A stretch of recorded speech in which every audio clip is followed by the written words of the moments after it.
Es el momento de recibir a nuestro invitado, el ingeniero agrónomo Andrés Berterrecche. Para cuidar a mi familia y mi casa, confío en la empresa con más experiencia. SEA Sociedad Anónima. Seguridad en automatización, cercas eléctricas, rejas y aberturas a control remoto. 2-601-2611. seaportones.com. Hola Andrés, buen día, bienvenido. Buen día, un gusto estar acá. Yo mismo incumplí una premisa que me había propuesto y era decir, está con nosotros Andrés Berterrecche y preguntarte a vos cuál es la mejor manera de presentarte. En una nota como esta, ¿no? En una nota como esta, es una buena pregunta para empezar. Ingeniero agrónomo, militante político y social, hincha de Cerro. Bien. Hombre de barrio. Bien, perfecto. En ese contexto, justamente, tu condición de hombre de la política, de ser militante de la política, sos... En algún momento se te veía como el pollo de Mujica, ¿no? Tengo un... Si luce algo despectivo el comentario, es exactamente todo lo contrario. No. La forma en que ese es el que Mujica... No, entendí, sí. En realidad yo tengo una relación de muchísimos años con Mujica, y hay una relación... Él te lleva más de 30, fácil, ¿no? Sí, siempre hago el cuento, algún día lo voy a escribir, hasta título tiene el libro, pero nos encontramos en un mismo camino, los dos en bicicleta, el futuro después siguió juntos. Yo era casi un recién salido de adolescencia y él un recién salido de la cárcel. Y hay un afecto recíproco con unas diferencias bastante fuertes dentro de ese afecto, pero con unos lazos afectivos que son tan por encima de nuestras diferencias discursivas. Lo acompañé muchas veces a muchas diferencias salidas. discursivas, pero ambos comparten el mismo escenario político a nivel más grande, Frente Amplio ni hablar. Sí. MPP, ¿no? Sí, yo soy dirección nacional del MPP, las últimas elecciones dentro de la dirección nacional, estoy y participo, soy parte de la organización y para mí sigue siendo la mejor herramienta. Soy profundamente frente amplista. Eso no significa que no tenga discusiones con todos mis compañeros y mis compañeros conmigo. Pero no, ese es mi ámbito, sin lugar a duda, el lugar donde yo considero que tengo las herramientas para cambiar la sociedad hacia una sociedad diferente, que es lo que de alguna manera persigo. Pero esa es mi línea. Yo no sé si Mujica me veía como sucesor. Sí había una cuestión afectiva, una suerte casi que hijo adolescente. Pero hay datos objetivos igual, más allá de eso, que yo no sé y que forma parte del panorama de lo subjetivo y por lo tanto difícilmente aprehendible, pero hay datos que son objetivos. Mujica fue electo en la última elección senador de la República. Sí. Tú sos su suplente, pero además Mujica no lo ha hecho. Había anunciado que iba a estar solo un año, o por lo menos. Sí, en realidad, todo desde el punto de vista de ese ámbito político, porque mi relación con Mujica trasciende los puestos políticos o los cargos en el Estado. Que sí.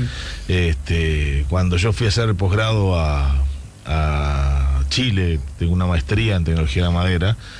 ¿Eso fue en qué año? Año 92, 93 y terminé la tesis en el 94. Todo comprobable.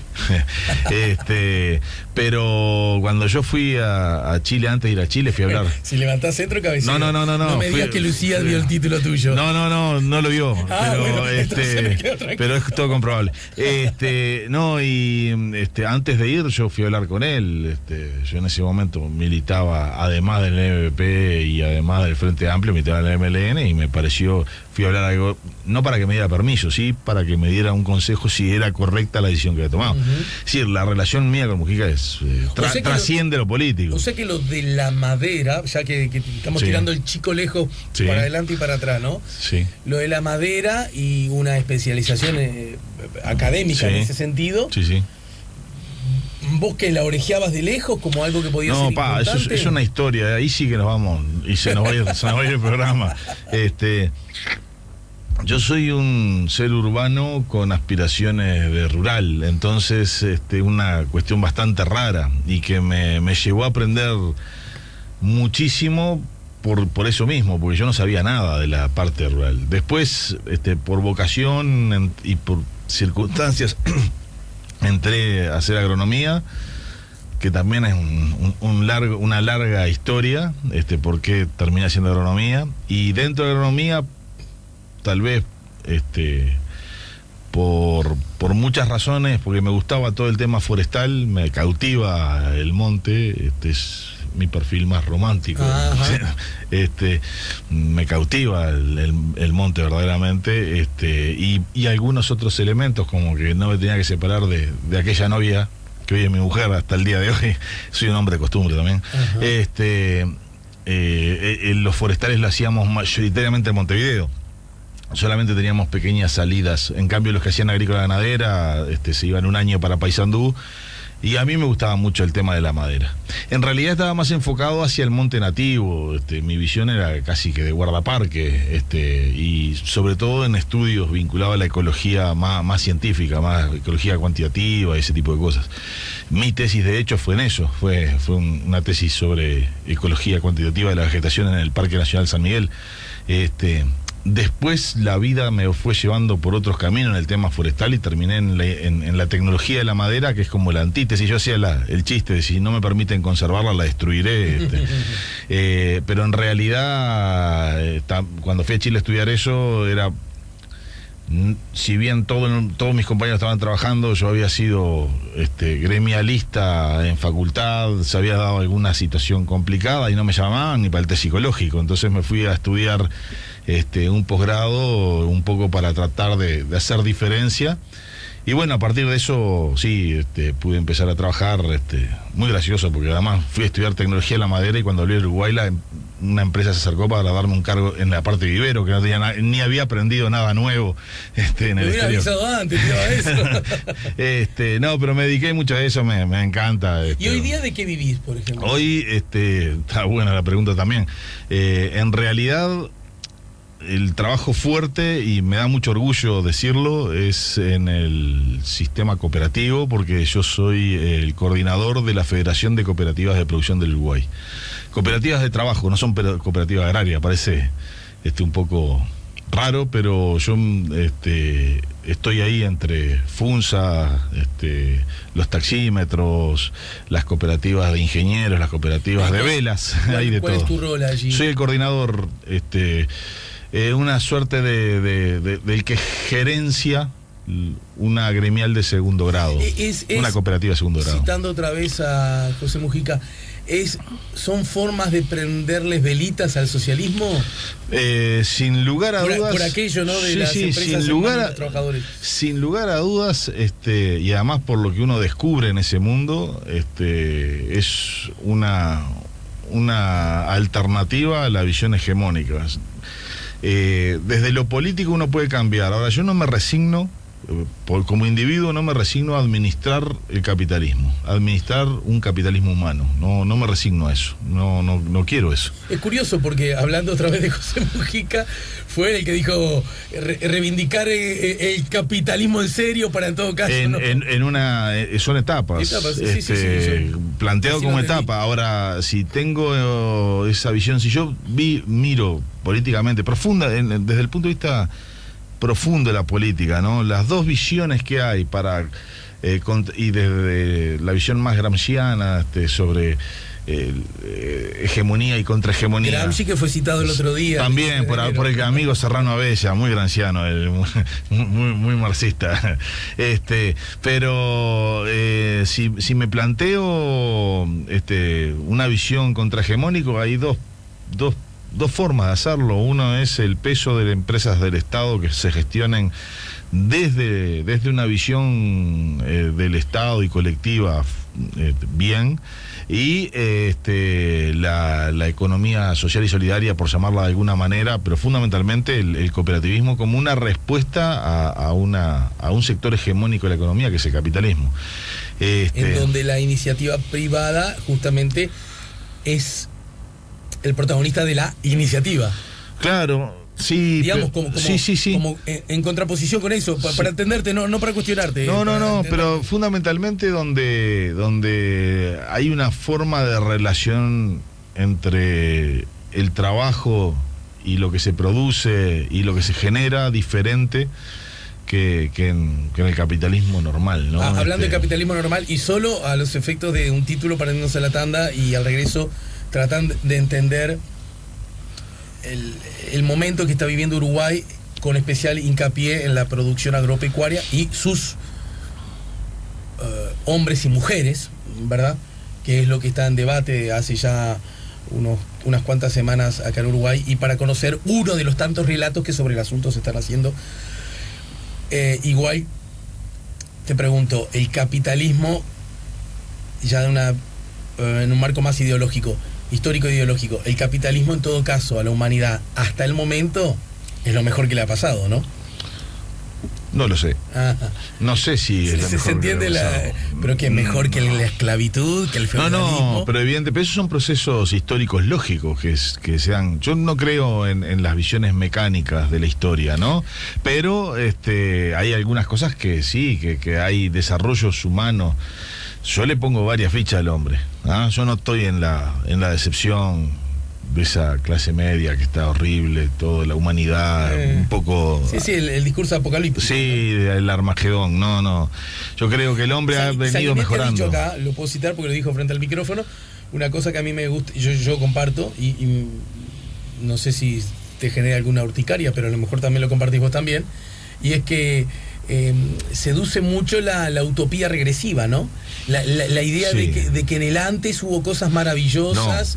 No todo lo pasado fue mejor. Es más, yo estoy convencido de que la humanidad puede ir a fases, sí. Estadios mejores de superación, y crear una sociedad diferente. No sé si todo lo que nos ha pasado es mejor, y alguna de las experiencias que hubo le pasaron por arriba. Yo no sé, algunas cosas de las que pasó durante la Guerra Civil Española, también hubo una revolución social en algunas partes. No sé si eso no era un buen laboratorio de experiencias sociales. No sé si hay cosas que en otras partes del mundo se están probando, se están haciendo, y no son mejores que el capitalismo. Lo que estoy seguro... No. Lo que pasa es que la pregunta implicaba una trampa. Hasta el momento, si vemos la línea de la evolución de la humanidad, claro, en cuanto a las relaciones... Pero es que hasta el momento también hubo algunas cosas interesantes. Pero que en todo caso han sido cortas, efímeras y pequeñas, ¿no? Y sí, y combatidas. Y derrotadas. Y combatidas y derrotadas. Sí, eso es cierto. Ahora... no me caso con experiencias que han demostrado que no están buenas. Uno puede tener, yo qué sé, hasta una visión idílica de cosas que después no funcionan, ¿no? Pero hace poco un compañero me decía hay perfecciones teóricas que se transforman en aberraciones prácticas, y claro. a mí me sedujo mucho esa frase, porque es verdad, porque después hay un material bastante difícil. Ejemplos, ¿no? Sí, y hay bastante, además de haber ejemplos, hay bastante del efecto del material fundamental de esta argamasa que es el hombre, y el hombre tiene sus aristas, pero nos fuimos muchísimo, sí, ¿no? Nos fuimos muchísimo. Prometo luego la pausa... Yo sigo en esta, no hay problema. No, pero en realidad no te estoy hablando a vos, me estoy hablando a mí. Al regreso vamos a ver un poco qué lectura podemos darle a estos asuntos de la producción agropecuaria, del momento que está viviendo el país en general, y los ciudadanos que trabajan vinculados a la producción agropecuaria en particular, estimulados por un acontecimiento innegable que tiene que ver con una movilización bastante sui generis, que tiene sus peculiaridades, y me parece que para todo aquel que le interese la política en cualquiera de sus dimensiones debe ser muy interesante de estudiar, sí, ¿no? Sin duda. Y bueno, y para alguien que además forma parte del gobierno, me imagino que también, no solo debe ser importante, sino que está obligado a... Luego de la pausa, Dale. me gustaría ver tu narración acerca de los hechos. Estamos poniendo la mañana en camino, estamos conversando con el ingeniero agrónomo Andrés Berterreche, que entre otras cosas es hincha de Cerro, equipo que en el último suspiro, en su verdad. propia cancha, No nos fue, hizo no un gol fue. el otro día. Sí, sí. Y lo festejaron como un triunfo. Bueno, está bien. ya venimos. Ya volvemos con La Mañana en Camino. Ser el primer. Estamos conversando con Andrés Berterreche, estamos conversando con el ingeniero agrónomo. Grosereo, porque sé que no es tu pensamiento, como te vengo leyendo hace rato y leyendo también las respuestas a cosas que tú has escrito. A ver, los autoconvocados se movilizan y reclaman y reivindican. Y uno puede suponer que buena parte de lo que dicen, de lo que reivindican, de lo que reclaman, es justo y pertinente, ¿no? ¿O no? Claro, lo que pasa es que hay que diferenciar, porque si no diferenciamos, ahí caemos en el error que nos quieren hacer caer. En primer lugar, no hay un campo, no hay un sector agropecuario, hay muchos sectores agropecuarios, aún dentro de la diferente sectorialidad productiva. No es lo mismo un productor de soja que un productor de leche, no es lo mismo un productor hortícola que un productor ganadero, no es lo mismo. Responden a lógicas diferentes. Pero aún en un productor hortícola no es lo mismo un horticultor familiar arrendatario que un hortifrutícola con cámara de frío que tiene puesto en el mercado y que sigue una lógica empresarial. No son lo mismo. Son cosas distintas. Y si los tratamos iguales nos vamos a equivocar. Entonces, ¿está el sector agropecuario en su conjunto en crisis? No, es falso.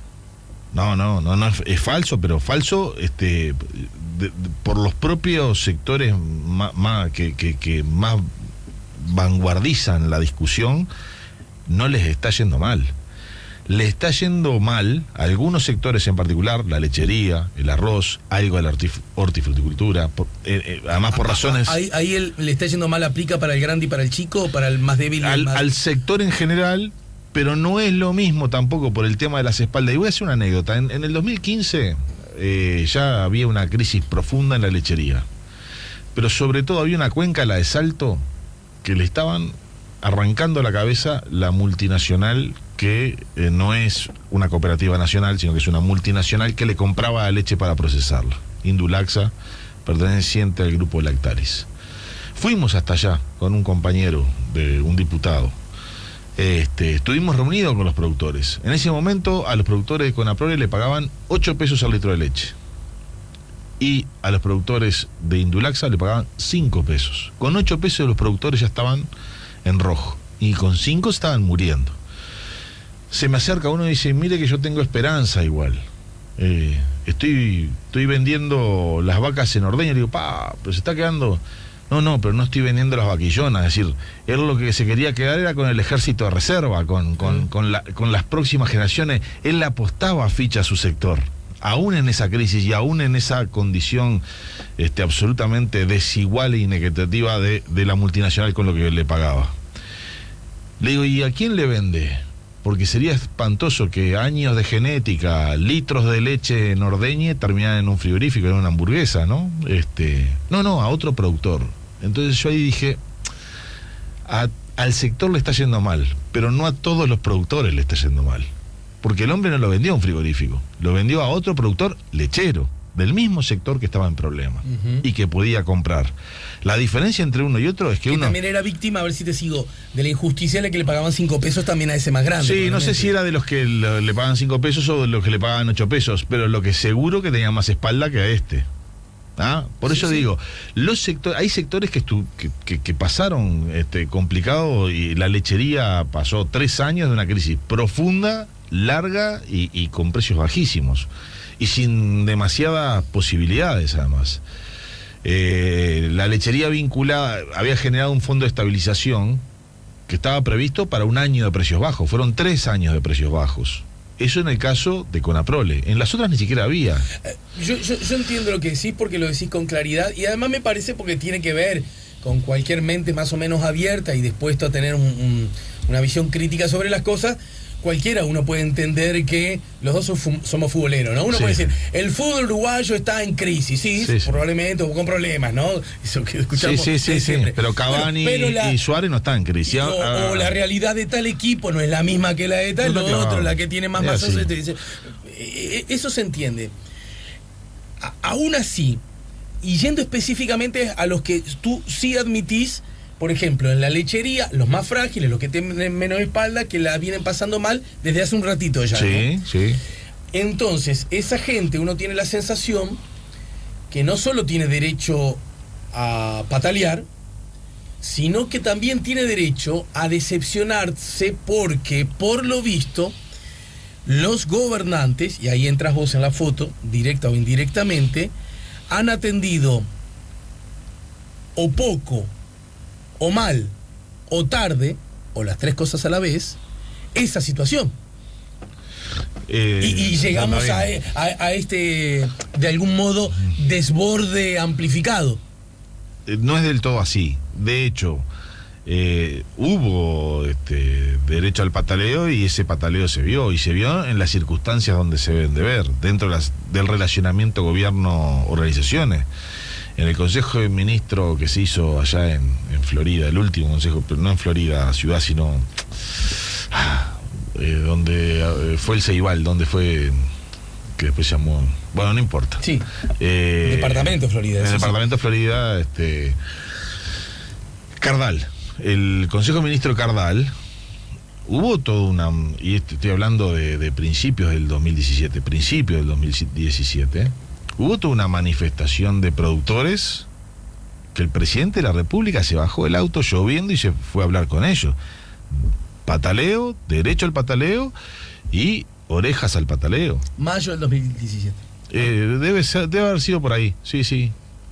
El sector lechero pidiendo organizadamente y pidiendo fuertemente, y el Poder Ejecutivo escuchando. Se hacen medidas, se toman medidas, pues se tomaron medidas. Entre mayo, que fue el planteo, que en realidad el Instituto Nacional de la Leche viene planteándolo, y el Instituto Nacional de la Leche es un instituto mixto del Estado con participación de los privados.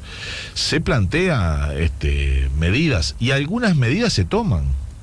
Ahí está, si se puede decir si es suficiente, si es insuficiente, si es casi insuficiente, no sé, ahí podemos tener, y si es lo posible o se puede dar más, porque evidentemente se puede pedir cualquier cosa, pero todos los sectores pueden pedir cualquier cosa. ¿Pero de dónde cosa. viene? ¿Cómo crece? ¿Cómo se instala? No, ¿Cómo...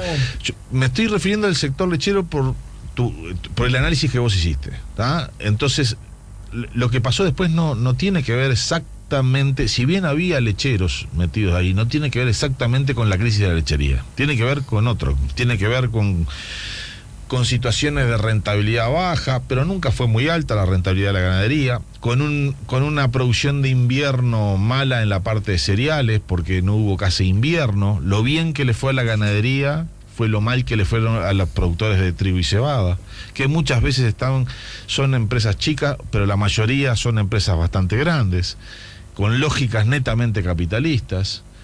Hubo además una serie de posicionamientos políticos que también encendieron la mecha, decir, yo te pido una reunión, te la doy para febrero, no te la doy, ese tipo de cosas que, más allá de eso, y una aclaración, en el 99 y en el 2002 hubo grandes manifestaciones del sector agropecuario de o mayor tamaño, y ni el presidente de la época del 99 ni el presidente de la época del 2002 recibieron a los líderes del sector rural. En este caso, en este caso se lo atendió directamente el presidente a los autoconvocados que no tenían una organización, y a las organizaciones rurales después, y ahora se está fijando una mesa de trabajo. Hay una diferencia atroz entre la sensibilidad de estos gobiernos y las sensibilidades anteriores. para empezar. Después se puede decir, no fue suficiente, fue suficiente. Ahora, buena parte de los problemas más críticos no son necesariamente lo que se vio en Durazno. Ahí hay gente que tiene problemas económicos, hay gente que no tiene problemas económicos, hay gente que le va muy bien, muy bien. Hay gente ¿A quiénes le va muy bien? Y los consignatarios de ganado no hicieron ningún tipo de medidas de solidaridad. Los porcentajes que se cobran por comprar y vender ganado, por los remates y todo eso, no bajaron ni un tranco de pollo. Realmente la devolución que le hace el Estado en todo uruguayo, caso lucen como una minoría, ¿no? Sí, pero una minoría poderosa, en general las minorías son poderosas en estos procesos. Los eslabones de la cadena ganadera no son todos iguales. No son iguales. Y por ejemplo, yo qué sé, los sectores rurales que por un lado se sumaron y dijeron que en este país no se puede más de impuestos, y por otro lado tienen en su página web llamando a inversores internacionales que vengan a invertir a Uruguay porque los impuestos son bajísimos. Digo, esos niveles de contradicción, ¿no? La devolución de impuestos que le hace el gobierno uruguayo a los frigoríficos por la exportación de carne, yo quiero ver cuánto de esa devolución llega al primer eslabón, que son los criadores, los que producen el ternero, que generalmente están asociados a los sectores más chicos, más pobres del sector ganadero. Ahora, culturalmente cruzó esto, y hay cuestiones culturales dentro de la ruralidad. Está raro sentir que aquellos que dentro de la cadena... Así se llamaba tu editorial, justamente. Está sí, raro, ¿no? Se me salió solo, no fue con premeditación, y mucho menos con alevosía. Está raro que los sectores que realmente la están sufriendo a veces se asocien con aquellos que no la están sufriendo y que de alguna manera aprovechan la situación.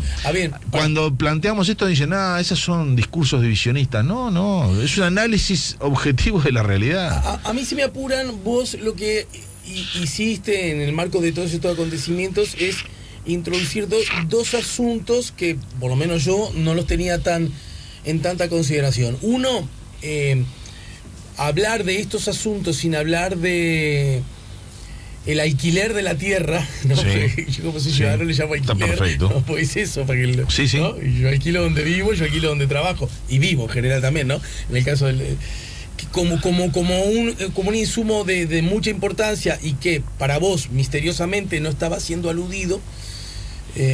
Bueno, me gustaría que desarrolles esa idea, porque se sugería, por lo menos yo allí lo entendía, de tu lectura era, estos saben que acá está el problema pero no lo nombran, como que fuera una exclusión del relato deliberado. ¿Por qué? ¿Bajo qué lógica y con qué objetivo alguien podría decir, callemos lo de lo mucho que nos cuesta alquilar la tierra para... No me doy cuenta del para qué. Eso me gustaría que me lo contaras. Y la otra cosa, algo que también causó como mucho enojo entre muchos, la imagen, bueno, justamente la imagen es lo que vos escribís, la imagen de los hombres y mujeres de campo arriados a puro tuit de unos yuppies urbanos me da además una profunda tristeza. Parece esa frase encerrar cierta dosis de soberbia y también de ninguneo a que esta gente, esta manga, yo juego, esta manga de canarios ignorantes son arriados por los yuppies a través de un tuit. Luego la pausa, ¿sí? Los dos conceptos. Estamos conversando con Andrés Berterreche, estamos poniendo la mañana en camino. Ya volvemos con la mañana en camino. Último tramo de la mañana en camino. Habían quedado dos asuntos pendientes para los cuales nos quedan 14 minutos. A lo mejor 7 y 7, verás vos, Andrés. Y tienen que ver, por un lado, el ingrediente arrendamiento de la tierra, que objetivamente ha subido, y ha subido mucho, y que vos entendés que ha sido minimizado o francamente escondido del problema del agro, aún advirtiendo que esa definición es exagerada, porque vos decís que no se puede hablar de un solo campo, y aún dentro de los rubros y de los sectores de producción hay realidades distintas. Bueno, ¿cuál sería la lógica de esconder algo muy grande y muy notorio? Me gustaría que lo desarrolles. Y después el otro asunto que tiene que ver con un editorial que fue muy leído tuyo y que mucha polémica causó, también mucho entusiasmo en algunos, justo decirlo, y que tiene que ver con esa idea de que grosereo yo, los canarios fueron arrastrados por los tweets de unos yuppies, y que estos, sin darse cuenta de que estaban arrastrados, lograron conmover al país, por lo menos aparte del país, y a mucho relato mediático con sus acciones. Sí, empiezo por la última. Lejos, pero lejísimos estuvo desde que lo escribí, y lo sigo manteniendo. Si lo tuviera que leer, escribir ahora, lo mantenía, de una visión despectiva de la base social a la cual me he dedicado los últimos 15 años, a la cual respeto y quiero.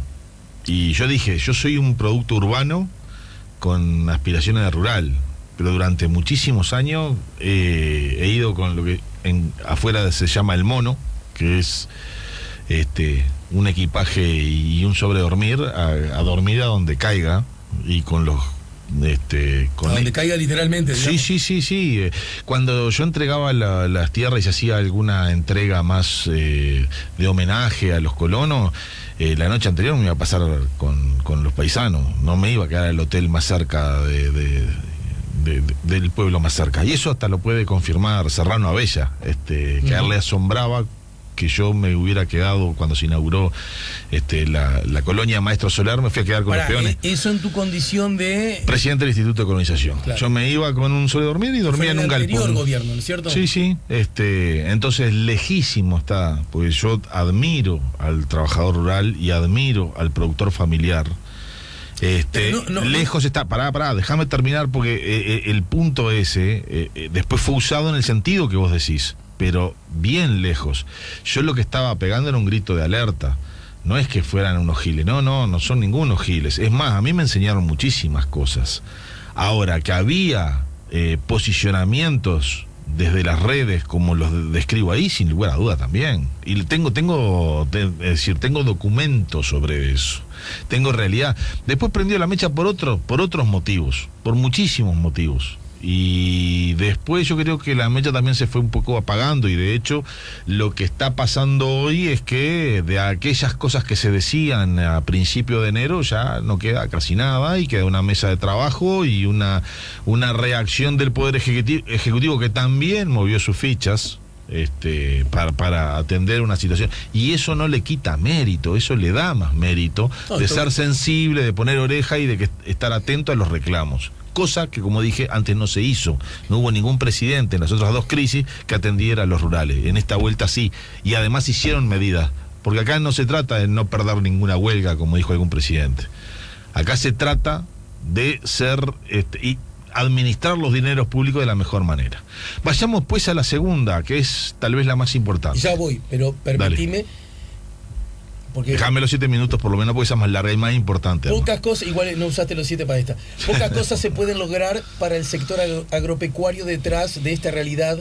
Y para mí, lo acabas de decir, estoy citando textual tu editorial, que quiero y respeto al sector, nada de esto lo fortalecería verdaderamente. La imagen de los hombres y mujeres del campo, arriados a puro tuit de unos yuppies urbanos, me da además una profunda tristeza. Vos ahora lo aclarás, sin embargo, tengo la obligación intelectual, ética y cordial de decirte que cuando yo leo esto, en alguna medida siento... Está bien. Lo que recién expresé. Está bien, y yo sigo diciendo, primero, si lees solamente la última frase, posiblemente es entendible que sientas lo que sentiste. Si lees todo el párrafo, como lo acabas de leer ahora, donde manifiesto mi afecto... Habrás notado que me obligué a leerlo entero justamente por eso. Mi afecto y mi respeto al sector agropecuario en su conjunto, del cual he vivido, además, desde que salí de la facultad, no es ese el planteo. Está lejos ese planteo. Al contrario, lo que le decía a mis compañeros trabajadores rurales y a mis compañeros productores familiares, tengan cuidado. Me parece que esto va por acá. Vayamos a otro tema. Y no lo afirmé porque el título está raro, ¿no? Es como que daba dudas a este asunto. El segundo tema es el tema... arrendamiento. Claro, porque todo esto, ¿cuál fue? En la época anterior era contra el endeudamiento, y antes rentabilidad o muerte, ¿tá? La consigna de esta vuelta era competitividad. Esa fue la consigna de los autoconvocados. Estamos perdiendo competitividad. ¿Cuál era la pérdida de competitividad? El Estado. La única relación que había de pérdida de competitividad era los efectos del Estado en los procesos productivos.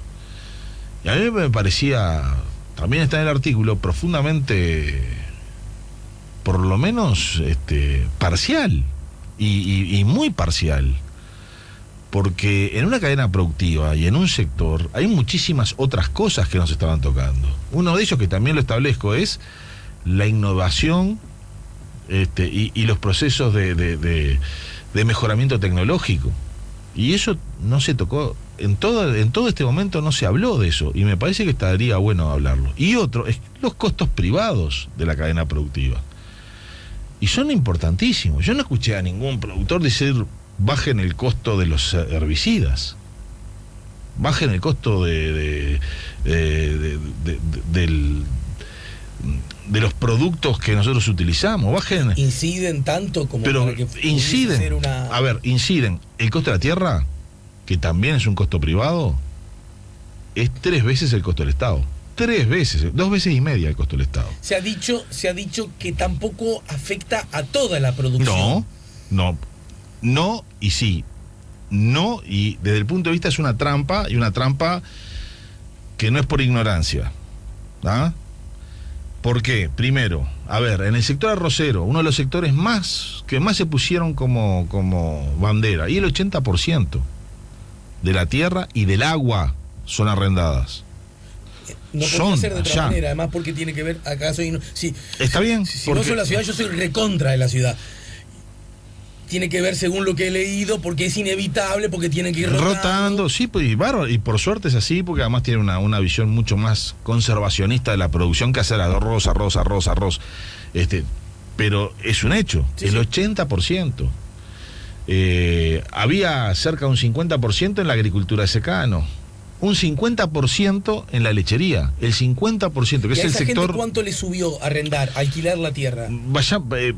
Después vamos a eso, pero déjame armar la estructura del problema de la tierra. En el sector hortícola y el sector ganadero tal vez sea menos, entre un 20 y un 30%. Ahora, en todos los casos es importante. La tierra aumentó por distintos motivos. Analizarlo no me daría 7 minutos, ni cerca. Pero sí pero subió muchísimo. Encuentro, ¿no? Cuando quieras, yo encantado. Bienvenido. Subió muchísimo el precio de la tierra, pero exponencialmente. Y después empezó a bajar, porque empezó a bajar. Lo que no se dice es que empezó a bajar y bajó un 30% en 3 años, cuando los precios bajaron un 50% de un año a otro. Entonces, desde el punto de vista de la baja del costo del precio de la tierra, es mucho más rígido, mucho menos elástico que el tema de los precios.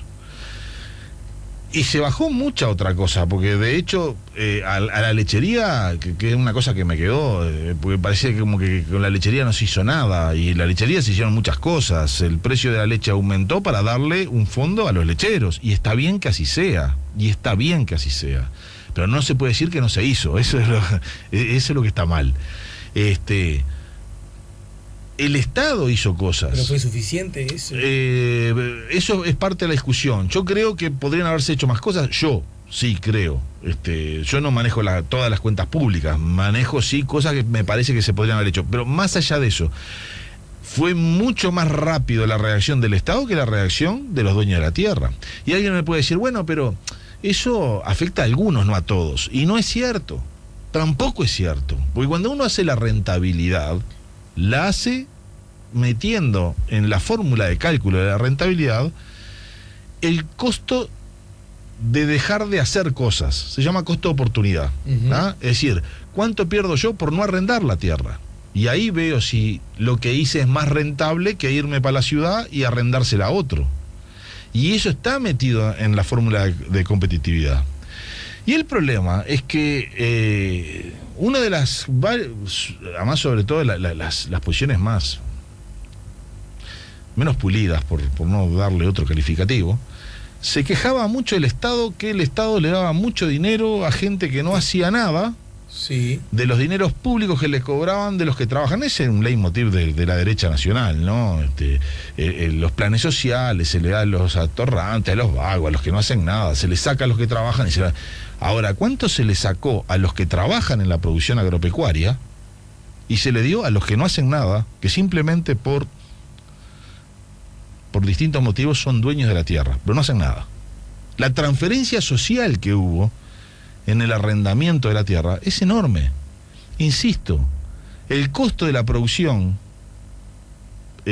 vinculada al Estado, a impuestos, es 2,5 veces menor que el costo de la producción vinculada a la renta de la tierra. Pero sobre la renta de la tierra uno podría decir, por lo menos, volvemos al arranque, ¿no? En los sistemas capitalistas vigentes y bajo las normas vigentes también, el Estado en general y el gobierno en particular nada puede hacer. Estamos en desacuerdo. A ver. Estamos en desacuerdo. Yo creo que hay que ponerlo sobre la mesa y empezar a discutirlo. ¿Sos el gobierno?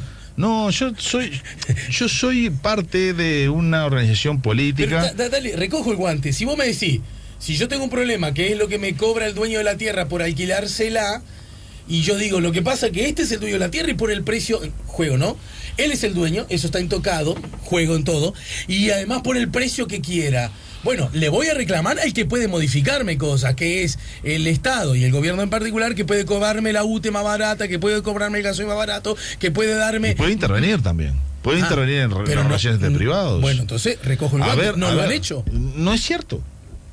Eso no es cierto. Pero no es cierto. Pero si me acaba de decir que la renta, Sí, el alquiler de la tierra subió. No lo hemos hecho, no lo hemos generalizado, pero se han hecho cosas. En el Instituto de Colonización generamos un programa específico para lecheros arrendatarios, que justamente lo que hacíamos era, le comprábamos la tierra al propietario que se la iba a vender a una multinacional, por ejemplo, y se la dábamos en usufructo al lechero arrendatario.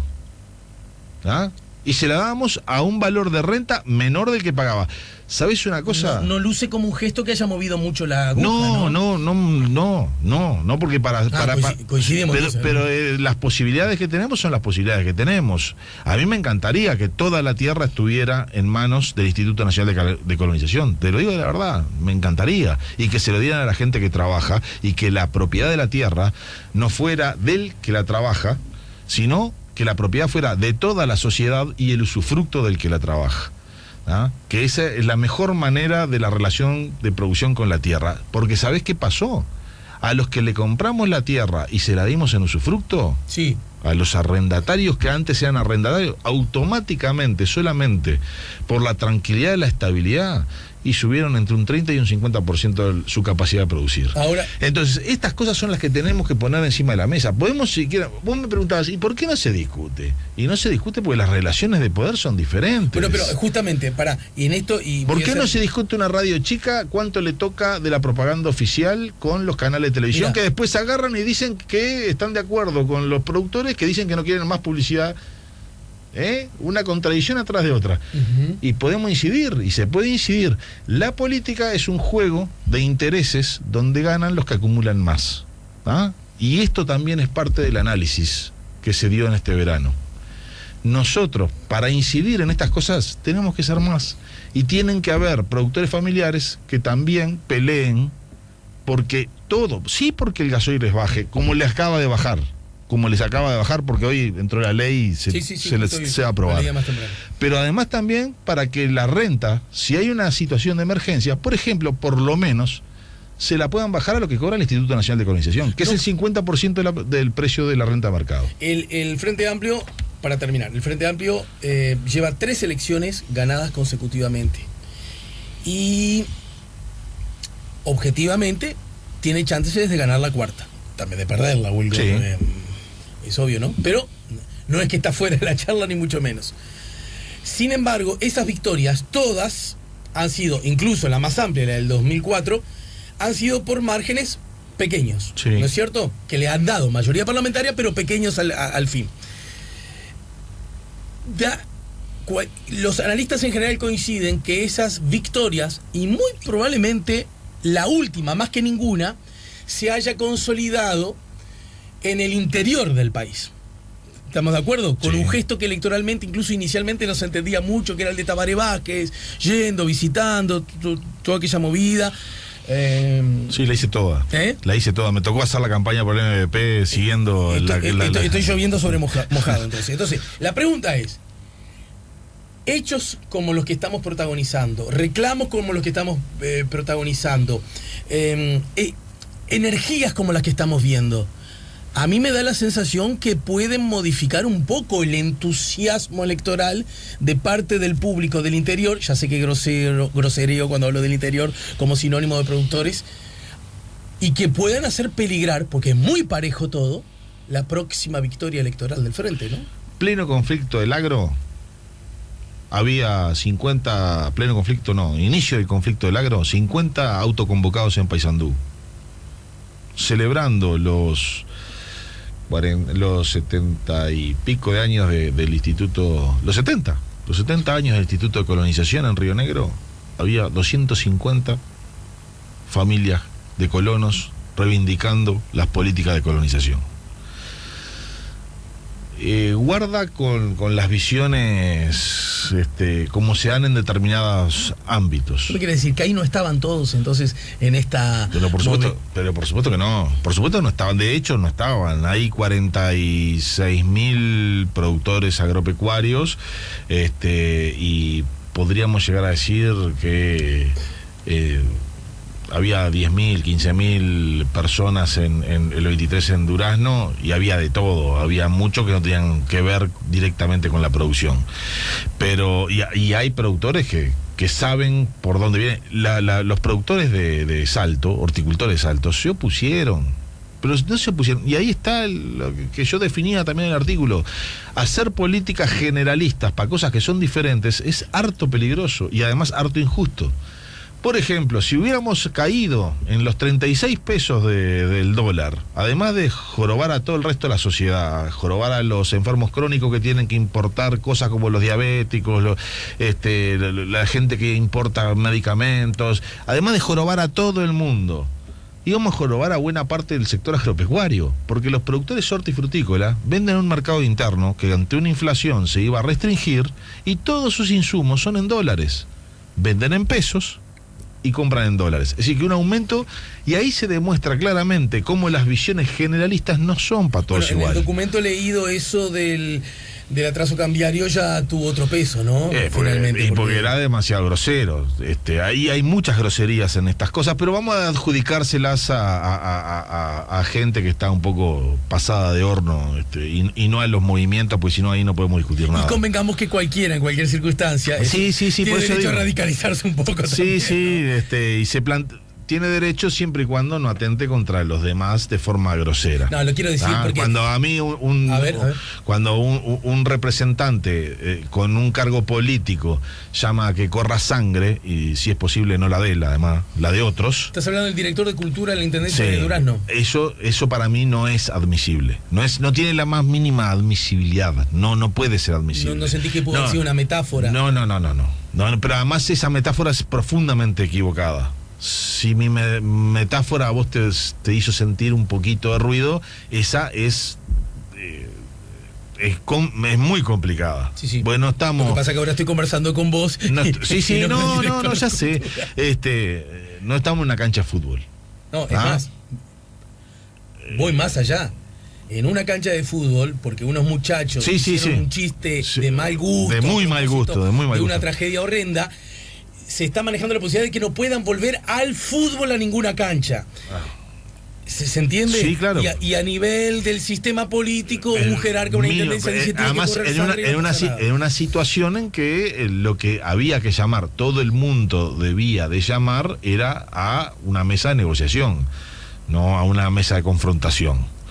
Además, es lo que yo digo por ahí también, eso no adelanta. Y además, en esas visiones confrontativas, a lo mejor gana alguien, le aplicamos la amoladora al gobierno, lo desgastamos, pero en definitiva no solucionamos las cosas de aquellos que sí tienen problemas. Te despido. Por hoy. Es la primera vez que charlamos acá, así me iré a quejar en mi de trabajo. Vaya. En todo caso, no me contestes el cassette. ¿Hubo una chance que fueras vos el ministro en esta coyuntura ante la renuncia de Aguerre? A mí nunca me llamaron. Pero tu nombre sonó y estaba, ¿no? Pero el rumor corre. A mí me llamó un periodista y me dijo, vos sos el ministro. Ahora eso no tiene ninguna validez. Yo realmente, y no es un casero, mentira, eso. Yo la mentira la puedo decir, las cosas que son verdad a lo mejor las puedo callar, pero no miento. No miento. Que se corrió la voz, sí. Que yo tenía interés, no, lo más mínimo. Yo estoy muy bien en la Federación de Cooperativas de Producción. Bien, pero si hubieran decidido, agarrabas, estoy seguro también. ¿No? Eso lo define, porque además eso es una visión que yo sí tengo, que estoy un poco controversial con el resto de algunos compañeros. Los cargos en el Ejecutivo no son de las personas, tampoco son. En el caso de una coalición, yo tengo que ir a mi organización política y preguntar qué quieren que haga. Y les hubiera dicho, yo no quiero ir, pero si ustedes me mandan, voy. Pero de verdad, honestamente. A eso me refería, que si te decían que sí. Sí, si me mandaban, vuelvo. Es lo mismo. Si Mujica pasado mañana, a mí el Senado no me gusta, no es de mi perfil, no. Pero si Mujica se va, tendré que dejar mi jardín florido del cooperativismo para volver ahí. Pero prefiero que no pase. Gracias, Andrés Berterreche, gracias por el tiempo. Por favor, las órdenes. Para cuidar a mi familia y mi casa, confío en la empresa con más experiencia. SEA Sociedad Anónima. Seguridad en automatización. Cercas eléctricas, rejas y aberturas a control remoto. 2-601-2611. seaportones.com